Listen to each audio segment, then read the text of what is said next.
Hi guys, sorry about the brightness. I'm literally being blinded by the sun today. It's just amazing weather in Sydney. So talking a bit more about the eyes, I wanted to talk a little bit about anti-wrinkle treatment around the eyes and the do's and don'ts and things that can go wrong.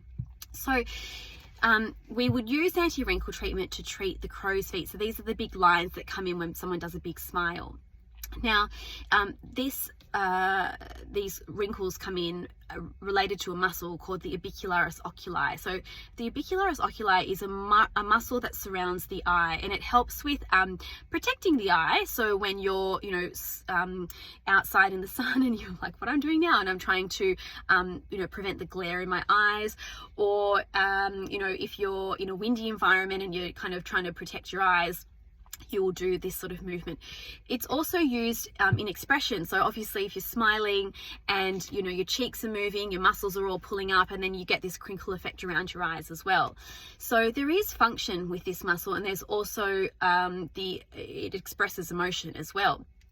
So when we're using anti-wrinkle treatment to soften the wrinkles that come in on the lateral part of the eye, so this part of the eye, we have to really take into consideration that we don't want to be, significantly affecting a person's ability to express emotion and also to be able to protect their eye. So the dosing needs to be taken into consideration with this. The crow's feet and using anti-wrinkle treatment, it's really great for that sort of upper lateral part, so that sort of upper outer part. People who get really extensive crows that go down into the cheeks, the dosing is really very limited in this area, and that is because we have really important muscles that are pulling up and moving when you're smiling. And we don't want to knock those muscles off, because then you'll have an asymmetrical smile or you won't be able to smile properly. So that needs to be taken into consideration as well.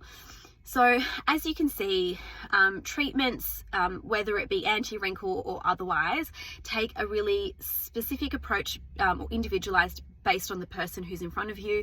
If the skin is really crepey and crinkly and extensive lines down the side of the cheek, then they need other treatments that are going to help stimulate collagen or boost their hyaluronic acid, rather than just using anti-wrinkle treatment, because A, you're not going to get a very good result, and B, you'll just be chasing your tail, or C, you could start to affect their function.